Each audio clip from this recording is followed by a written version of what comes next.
వాగ్వరం ప్రేక్షకులకు నమస్కారం. ఈ రోజున ఒక సుభాషితం తెలుసుకుందాం. దైవద్రోహం చేస్తే ఏ విధంగా ఉంటుంది అనేటువంటిది. నవిషం విషమిత్యాహు దైవస్వం విషముచ్యతే విషమే కాకినం హంతి దైవస్వం పుత్రపౌత్రికం అని. కాబట్టి విషం తాగినవాడు కేవలం తనకు తానే మరణిస్తాడు.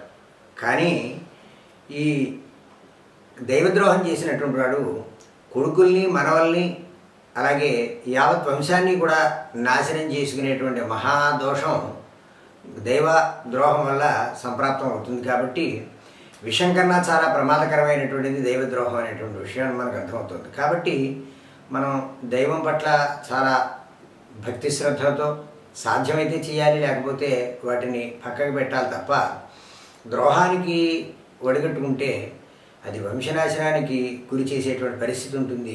కాబట్టి అలాగే కేవలం దైవాన్నే కాదు, దైవస్వరూపులైనటువంటి వారిని కానీ, సాధు సన్యాసులని కానీ, ఉత్తములైనటువంటి వారిని కానీ, వేదాంత విధులను కానీ, ఇలాంటి వాళ్ళని ఎవరిని మోసం చేసినప్పటికీ కూడా, ఎప్పుడు ఇబ్బంది పెట్టినప్పటికీ కూడా అది మహాపాతకంగా చుట్టుకుని తమ యొక్క వంశానికే చేటు వచ్చేటువంటి పరిస్థితి వస్తుంది అనేటువంటిది మనకి ఈ విషయం ద్వారా తెలుస్తుంది. కాబట్టి కొంచెం జాగ్రత్తగా సమాలోచన చేస్తూ సాధ్యమైనంత వరకు ఓపిక ఉంటే ఉపకారం చేయాలి, లేకపోతే దైవానికి తగినంత మనం చేయలేకపోతే నమశివాయో నారాయణో శ్రీరామో అని నమస్కారం చేయడమే తప్ప అందులో ప్రవేశం చేసి అనేక రకాలైనటువంటి అకృత్యాలు చేసేటువంటి ప్రయత్నాలు జరుగుతున్నాయి. అది చాలా ప్రమాదకరమైనటువంటిది అనేటువంటి విషయం దీన్ని బట్టి మనకు అర్థమవుతుంది. నమస్కారం.